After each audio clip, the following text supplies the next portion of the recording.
తిరుమల లడ్డూలో జంతు కొవ్వు కలిసింది అన్న పదం వింటేనే మనకి మన మనోభావాలు దెబ్బతింటే నిజంగా కలిపిన వాడిని ఏం చేయాలి? కలిపినవాడు, కల్తీ చేసినవాడు, పవిత్రమైన ఆవు నెయ్యిని కల్తీ చేసిన వాడిని ఏం చేయాలి? ఇది ప్రధానమైన ప్రశ్న. మనము ఫ్యాక్ట్ ని ఏదైతే వచ్చిందో, ఎలిగేషన్ ఎన్డీడీబీ రిపోర్ట్ లో వచ్చిందో, దాన్ని వినటానికే మనకి ఇబ్బందిగా ఉంటే దాన్ని కలిపిన వాడిని ఏం చేయాలి? ఆ ప్రశ్న అక్కడ ఉంచండి, అది సిబిఐ సిట్ తేలుస్తుంది. నేను చెప్పేది ఏంటి అంటే, ఇందులో ఏమున్నది? ఆ రోజున శాంపుల్స్ డ్రా చేసి పంపించినప్పుడు ఎన్డీడీబీ రిపోర్టు ఇచ్చింది, సిఎఫ్టిఆర్ఐ రిపోర్ట్ ఇచ్చింది. సిఎఫ్టిఆర్ఐ రిపోర్టులో ఏమున్నది అది కూడా చెప్తాను నేను. ఇది ఒక్కసారి మీరు వినండి. Refined palm oil, palm kernel oil, దీన్ని confectionery fats, ice creams, soaps, cosmetics తయారు చేయడానికి వాడతారు. Palm kernel oil.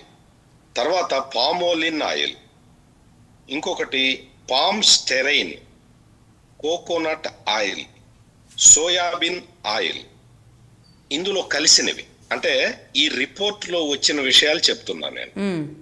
Acetic acid Easter AMG 90 అది ఇందులో కలిసింది. మోనో గ్లిజరైడ్స్ కాదు, గ్లిజరైడ్స్, ఇది వీనస్ బ్రాండ్ వాళ్ళది మోనోగ్లిజరైడ్స్ ఇందులో కలిసినాయి. బి సిస్టోస్టరాల్ కలిసింది. ఇవేంటి అంటే ఇవన్నీ కూడా ఈ వాడిన పామోలివ్ ఆయిల్ కి నెయ్యి రంగు, రుచి, వాసన, ఆ టెక్స్చర్ నూకగా ఉండేలాగా రావటానికి కలిపినవి. వీటితో పాటు లాక్టిక్ యాసిడ్ కలిపారు, సింథటిక్ గీ ఫ్లేవర్ కలిపారు. ఇది ఫ్లేవరింగ్ ఏజెంట్ బేకరీల్లో వాడేది. తర్వాత బీటా కెరోటిన్ కలిపారు. బీటా కెరోటిన్ ఈ బటర్ కలరింగ్ రావటానికి విటమిన్ ఏ సోర్స్ కి సప్లిమెంట్. ఇది అంటే విటమిన్ ఏ కూడా చూస్తారు ఆవు నెయ్యిలో ఉందా లేదా అని, అందుకని బీటా కెరోటిన్ కలిపారు. తర్వాత లబ్సా అనే కెమికల్ ని కలిపారు. ఇదేంటంటే linear alkaline benzyl sulphonic acid. లబ్సా అంటే అది అన్నమాట.